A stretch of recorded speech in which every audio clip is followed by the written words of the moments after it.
La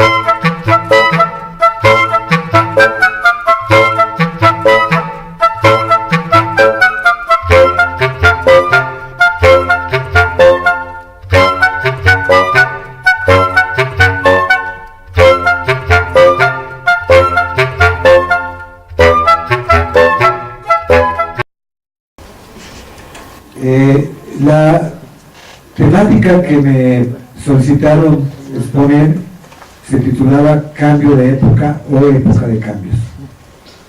En realidad yo considero que hay una situación de cambio de época y época de cambios. No es o, sino que creo que es y. Es decir, mi impresión es que existen ambas situaciones. Me parece de todas maneras la pregunta que organiza esta mesa muy adecuada para un desarrollo teórico polémico a la luz de la situación histórica de las sociedades andinas, especialmente a inicios de esta segunda década, que nos permite ya como década una apreciación más tranquila que la primera década. Creo que en la primera década nos sorprendimos todos. Los propios movimientos sociales y los gobiernos progresistas se sorprendieron de estar donde estaban, y esa sorpresa vinculada con la pasión dificulta una apreciación real de lo que está pasando. Así que estamos pensando, analizando esta situación en la segunda época, donde ya, como decía el propio Alexander, han madurado los procesos, se ha visto hasta dónde daban algunas iniciativas, qué alcance tenían, qué contenido tenían, y nos permite sin duda alguna en la segunda década una visión menos pasional, como más racional, más analítica, independientemente de que el compromiso se mantenga con estos procesos. Pero ya no los vemos como algo que está cambiando al mundo. Yo creo que en la primera década todos pensamos que el mundo estaba cambiando a partir de América Latina. Y lo pensábamos con cierta razón. Hasta finales del siglo pasado, América Latina se caracterizó por ser la región con el experimento más salvaje del neoliberalismo, lo cual trajo consigo efectos sociales tremendos y efectos culturales muy graves. Por eso el contraste que produjeron las luchas sociales y la elección de gobiernos progresistas con otras políticas, no solo fue contrastante, sino que fue un estímulo muy grande para pensar que por fin algo en el mundo estaba cambiando. Es decir, son como épocas en donde esperanzas acumuladas se concentran y se plantean cambios que están en la expectativa acumulada de años, y se piensa que todo va a cambiar, ¿no? Y más cuando aparecen elementos novedosos, elementos inusitados que abren grandes expectativas. Seguramente todos la primera década del siglo pasado dijimos: el mundo está revolucionando a partir de lo que sucede en América Latina como cambios sociales y políticos. Y depositamos grandes esperanzas en esas transformaciones, lo cual significa un grado muy fuerte de pasión. Y dice Gramsci, la pasión es elemento de error. Hay que tener la cabeza más fría, pero la cabeza más fría no puede existir hasta que no maduran ciertos procesos. Y creo que es lo que ha pasado ya. Ya tenemos una década de cambios, una década de experiencias. Para algunos es muy poco, pero yo creo que es lo suficiente como para que empecemos a pensar con la cabeza y no tanto con la pasión. Y ese es un cambio de enfoque muy importante, ¿no? Pero no solo para nosotros como intelectuales comprometidos con estas expectativas y con estas luchas sociales. Yo creo que también para las fuerzas dominantes, para las potencias imperiales, también ellos ya vieron hasta dónde iban esas potencialidades de cambio y cuál era el contenido y las propuestas de esas fuerzas. Y hoy tienen más elementos ellos también para intervenir en estos procesos. Es decir, no solo nosotros para entender esos procesos, sino las fuerzas dominantes de la región para intervenir en estos procesos. Esto me lleva a pensar a mí que la segunda década va a ser distinta, radicalmente distinta a la primera década del siglo, que vamos a vivir otro tipo de procesos, quizá más delicados, donde la dinámica reforma contra reforma que caracterizó los procesos de la primera década se va a manifestar de otra manera,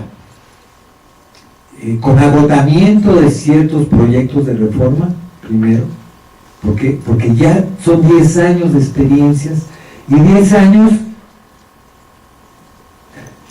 de encontrar un realismo en esa maduración de las experiencias, en donde sorprendentemente después de 10 años de expectativas se ve que el modelo extractivista explotador, por ejemplo, está caracterizando la vida económica de gran parte de estas sociedades que aparecían queriendo transformar al mundo. Y después de 10 años vemos que sigue prevaleciendo o se ha renovado y ha tomado fuerzas una forma de inserción internacional a partir del extractivismo, a partir de la búsqueda de inversiones transnacionales extranjeras en la economía latinoamericana, que caracteriza por igual a sociedades tan diferentes como México y Bolivia, por ejemplo, que están viviendo el ser espacios de las inversiones transnacionales en minería, en energía, y que adquieren formas diferentes, porque México y Bolivia tienen sociedades y estados distintos, pero al final las bases productivas no son tan diferentes. Fíjense qué interesante, eso lo podemos ver hoy, no lo podíamos ver en la dinámica de la pasada década, pero hoy está más claro que estas grandes transformaciones políticas no han encontrado la posibilidad de estructurar formas productivas nuevas que den otra posibilidad al futuro de América Latina. Fíjense qué importante ver esto, ¿no? Ni Brasil, siquiera, que es la potencia capitalista ascendente de América Latina, tiene realmente algo diferente que no sea un eje de extractivismo a partir de la agroexportación y de la agrominería exportadora, con el cual realmente transformar su inserción al mundo global. Y estamos hablando del país que tiene más potencialidades, sin duda, el país que está invirtiendo para tener bases distintas con las cuales vincularse al mundo, y que estamos viendo la precariedad de esa inversión, ¿no? Hay como una inversión fuerte, pero al final no muy innovadora. Quizá el aspecto más innovador en Brasil es que parte de esta inversión se va hacia las energías renovables. Las grandes empresas de hidroeléctricas, que buscan que el Brasil capitalista de mediados del siglo ya aproveche mucho las energías renovables, que ya no sea la vieja explotación terrible de la naturaleza. Pero un país no se construye solo a partir de invertir en energías renovables. La creación de una nueva forma de economía social implica muchísimas más cosas que no se están viendo. Y estamos viendo el agotamiento de otras cosas o la repetición de otros fenómenos. Por ejemplo, la esperanza en el crecimiento económico al margen de la ciudadanía. Por eso tienen tantos problemas en Brasil. Por eso están discutiendo cómo los directivos de esta nueva época, lo primero que hicieron en 2003 fue caer en las prácticas del pasado de corrupción en la política. Están discutiendo, están llevando a juicio a los encargados del famoso mensalão, de aquellas prácticas de comprar la participación de los partidos aliados, ni siquiera de los partidos contrarios, sino pagarle a los partidos aliados para que estén con nosotros. Lo cual nos habla de que esas transformaciones no alteraron la relación sociedad-estado ni las prácticas burocráticas de los estados. Y estamos hablando del país que potencialmente tenía más capacidad de impulsar cambios, no solo en cuanto a crecimiento económico, no solo en cuanto a crear bases de crecimiento económico, sino en cuanto a crear una nueva relación con la naturaleza, una nueva relación de ciudadanía y una nueva vida política. Hoy, 10 años después, vemos el agotamiento de estos procesos. Hay crecimiento extraordinario en Brasil, que seguramente se va a sostener, pero no hay ciudadanía. No ha habido avance y una nueva concepción de ciudadanía que está siendo urgente. Entonces sí hay todo un proceso de agotamiento, digamos, de lo que se abrió como la gran expectativa de cambios a partir de los gobiernos progresistas. Y también en otros casos está el problema del extractivismo como política de Estado, es decir, que se puede entender como una transición, ¿no? El extractivismo regulado por el Estado, porque básicamente Ecuador, Venezuela y Bolivia han sido estados neorreguladores que se han planteado regular la apropiación de excedentes derivados del extractivismo, pero regular la renta no significa crear las bases de un nuevo desarrollo social. Y hoy está más claro que va a ser difícil, que no va a ser fácil crear esa gran transformación económica, política y cultural que se abrió como expectativa novedosa a principios de la década pasada. Por lo menos ya desde el punto de vista del análisis tenemos más realismo para analizar estas experiencias, que me imagino que ha sido la tónica de su coloquio. Ya observarlas a partir de la segunda década del siglo, ¿no? Cuando ya maduraron sus potencialidades, pero también sus límites y sus contradicciones, que yo creo que sí nos ofrece una perspectiva adecuada, más adecuada y menos romántica para analizar estos procesos que no por ser analizados con ese realismo dejan de tener importancia, ¿no? Tienen la misma importancia quizá que la década pasada, pero nosotros somos los que tenemos oportunidad de analizarlos de otra manera.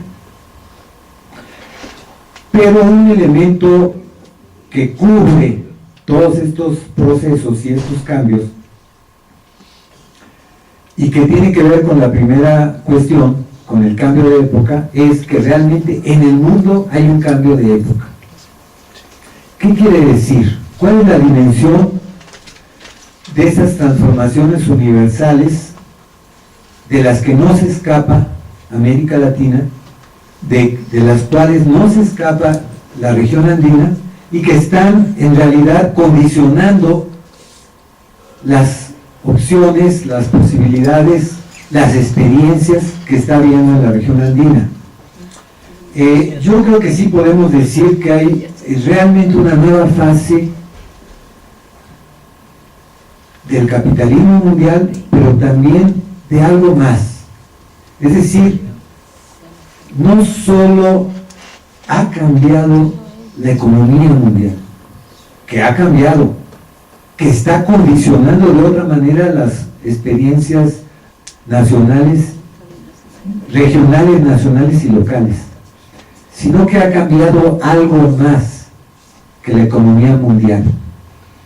Ha cambiado en cierta forma la política y la cultura. Es decir, hay un verdadero cambio de época que nosotros todavía no analizamos en su plena dimensión. Yo creo que estamos atisbando algunos aspectos de eso que observamos como cambio de época, y que sería conveniente profundizar el análisis para ver qué opciones reales y qué perspectivas y cómo participa la región andina y América Latina en este cambio de época, que esa es la primera pregunta, ¿no?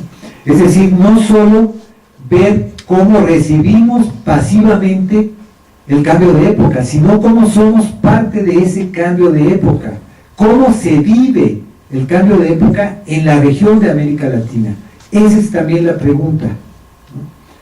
Y en ese sentido, hay fenómenos muy fuertes que tienen profundas consecuencias que ni los movimientos sociales, ni los gobiernos progresistas, ni la intelectualidad comprometida ha aquilatado en toda su dimensión.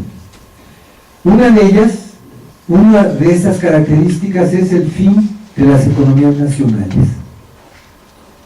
¿Qué significa que esta nueva fase del capitalismo mundial esté planteando el fin de las economías nacionales? Esa es una pregunta tremenda, con muchas cosas para pensar. Y si ustedes observan, en general se tiende a seguir planteando las perspectivas de lucha, las perspectivas de los cambios en términos de economías nacionales. Es decir, no hemos asimilado, no hemos asumido qué significa para nuestros países que la época actual plantea el fin de las economías nacionales.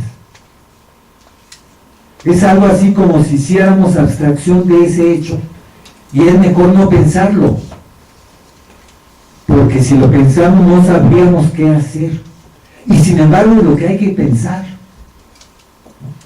No, fíjense que lo vivimos de otra manera, no como los países europeos periféricos, no como España, Grecia, Italia, Portugal, que lo están cada día más viviendo como drama social, ese fin de las economías nacionales, y no saben qué hacer, porque el capital financiero que domina es el capital financiero europeo, global, dominado sí por los alemanes, sin duda, pero es el que está dominando, es el que está determinando los programas políticos nacionales, porque hay una dominación financiera global de la cual no encuentran cómo salirse.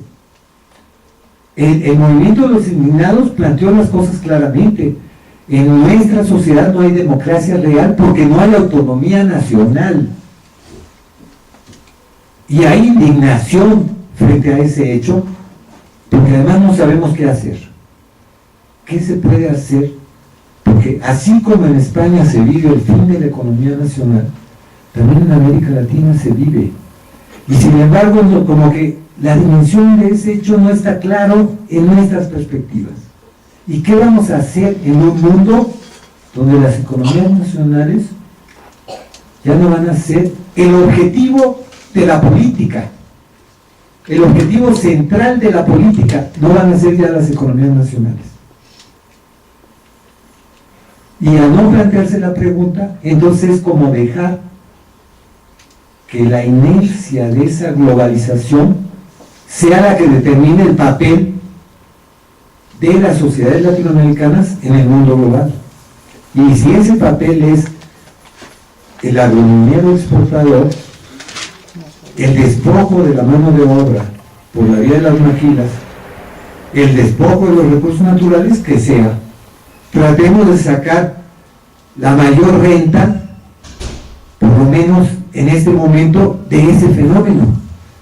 Por tratar de sacar la mayor renta ahorita, por la relación de poder, porque la sociedad está empoderada y permite a los gobiernos exigir mayor renta, no significa abordar el problema central. ¿Qué van a hacer estas sociedades en una economía global, donde la economía nacional ya no es el referente de la política? Fíjense la pregunta tan profunda, donde no hay respuestas, y peor aún, no hay análisis. No hay análisis, ni en los movimientos, ni en los gobiernos, ni en la intelectualidad, de un fenómeno tan determinante de la situación actual. Otro elemento es que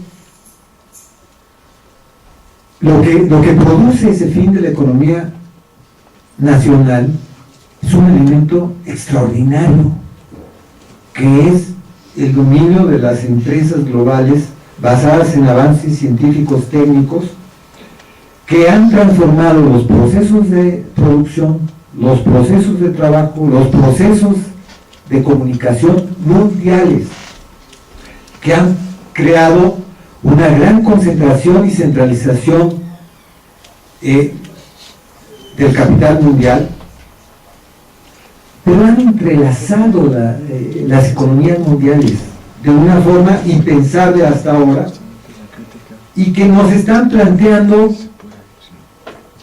la pregunta de qué está pasando en la economía mundial, ya no desde el fin de la economía nacional, que esa es como la consecuencia de nuestros gobiernos deberían tener verdaderas núcleos político-intelectuales dedicados a analizar el mundo, porque es en el mundo donde están pasando cosas que están condicionando las posibilidades de nuestros países, y yo no veo que haya eso. Cuando Dilma se decide impulsar el ascendente capitalismo brasileño, lo primero que se le ocurre es decir: mandemos a todos nuestros científicos e investigadores a estudiar a las universidades de Estados Unidos, donde prácticamente no hay investigación, donde lo que van a aprender sí es el American Way of Life, es decir, la perspectiva individualista neoliberal del mundo, pero donde no se va a crear la capacidad de entender los procesos económicos, financieros, mundiales actuales que están reorganizando la vida. Fíjense qué grave, porque no hay la pregunta en qué ha pasado en el mundo que nos va a condicionar y que va a definir nuestras potencialidades, nuestras perspectivas, nuestras capacidades. Entonces,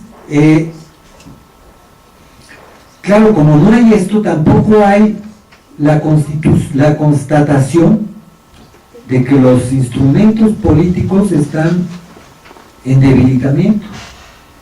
El Estado-nación está siendo debilitado por afuera y por abajo, por dentro, por arriba y por abajo, por lo internacional y por lo local.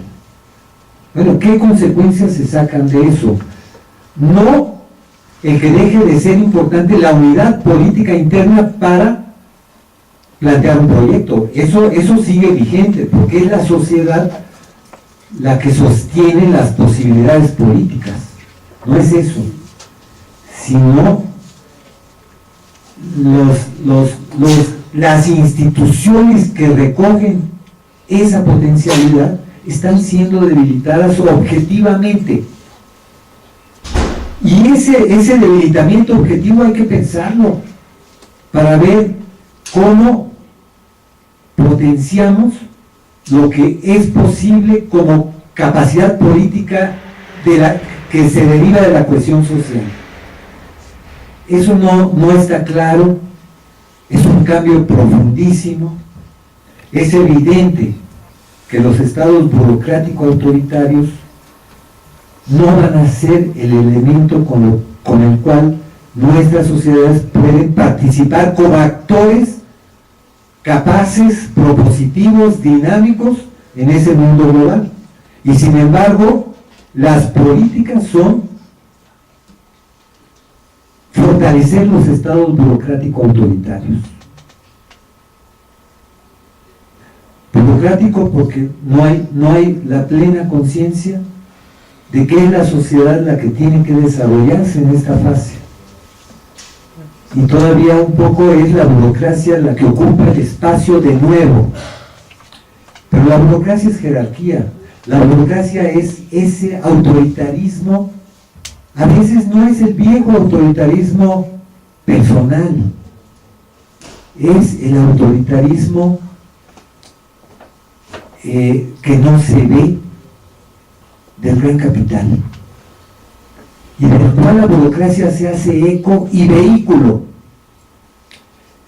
Yo no veo claramente en ninguna de estas experiencias una conciencia clara de que el Estado está siendo debilitado y que su reconstrucción tiene que basarse en que la sociedad sea la depositaria de lo público, y que así se van a discutir los verdaderos problemas de la actualidad. No lo veo claro.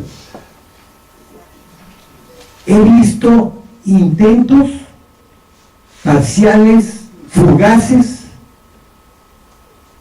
sobre todo en Bolivia, Venezuela y Ecuador.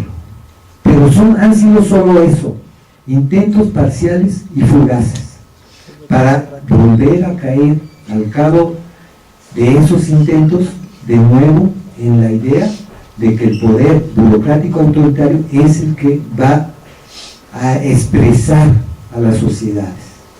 No veo claridad en cómo en este mundo contemporáneo el problema es cómo se educa la sociedad para actuar de otra manera, en la economía, en la política y en la cultura, con un horizonte ya no nacional, con un horizonte mundial. No lo veo claro en ninguna de estas experiencias. Es decir, este cambio de época no está claro. Incluso algunas ideas geniales que ciertos analistas plantearon a principios, incluso ni siquiera a principios de esta década, sino a finales del siglo XX, como Reinaldo Marini en ese texto que se llama Procesos de la Revolución Capitalista, y que él decía algo muy importante: en esta nueva configuración mundial, elevar la capacidad del trabajo va a ser el elemento clave para que nuestras sociedades puedan participar en el mundo global. Crear los trabajadores simbólicos que requiere otro tipo de vínculo con el mundo. ¿Dónde se ha recogido esta idea? Realmente, a fondo. No como lo quiere hacer Brasil, creando cada vez más doctores en quién sabe qué. No, la noción del trabajador simbólico, que tiene que apropiarse del conocimiento para no ser mano de obra barata en el mundo, es fundamental y no está recogido. Y es una idea que se planteó hace más de 20 años, con una lucidez extraordinaria. No está recogido y no hace parte del programa de cambios de América Latina. Fíjense cómo hay varios problemas y cómo esta reconfiguración mundial se da en el contexto de la crisis estructural del capitalismo.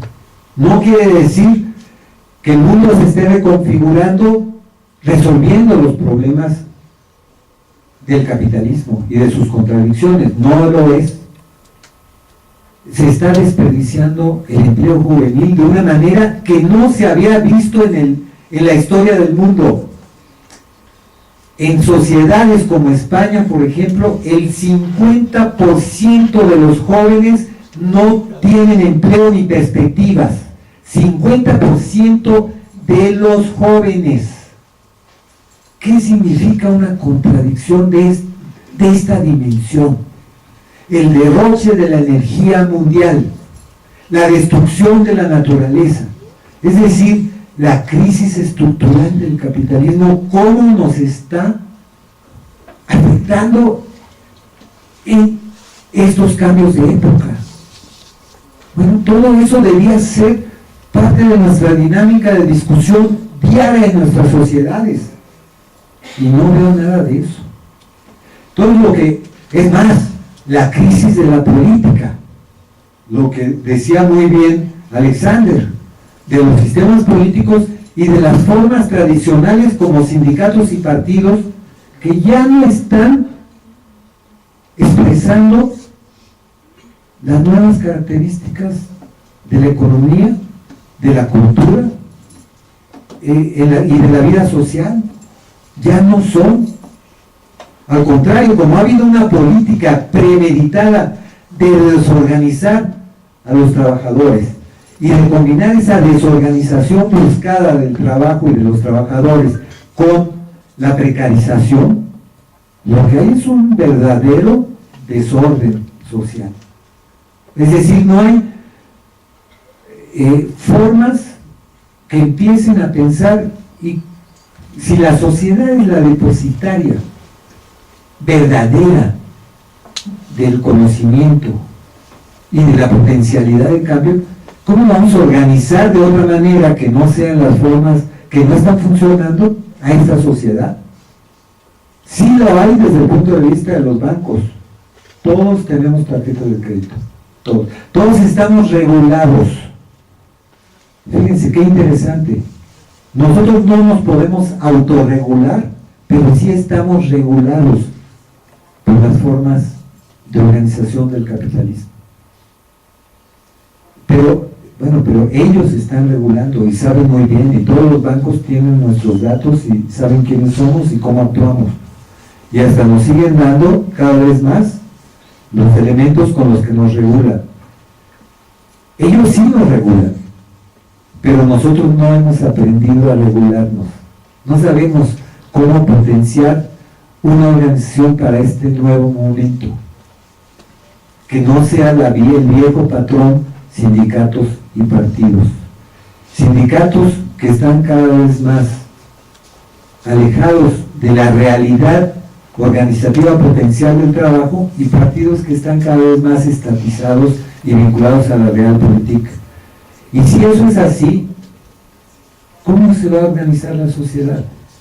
¿Con qué nuevas formas que sean innovadoras, que nos permitan pensar a partir de estos cambios globales que está habiendo y que nos exigen un esfuerzo de cultura, un esfuerzo de política y un esfuerzo de economía que hoy no existe?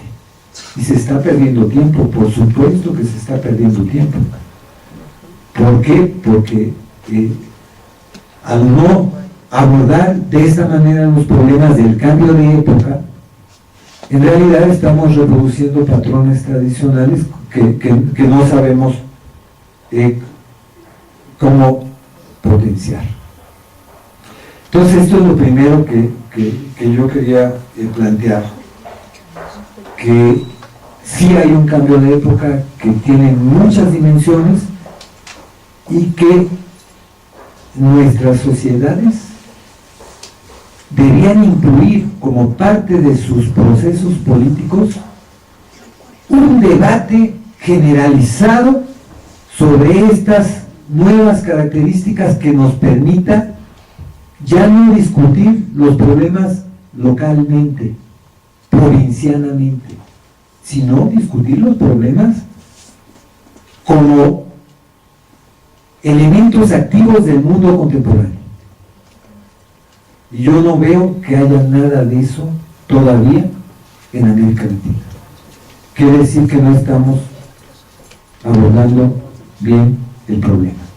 Bueno, el otro tiene que ver con la época de cambios, que yo creo que se ha planteado durante todo este coloquio, que lo planteó en algunos aspectos Alexander, pero no quiero extenderme más porque me dijeron solo 20 minutos, yo creo que ya tengo como una hora. Pero lo que quiero plantear es un poco esta otra dimensión de las cosas que siento que no están cambiando y que deberían cambiar en América Latina en una época de cambios. Gracias.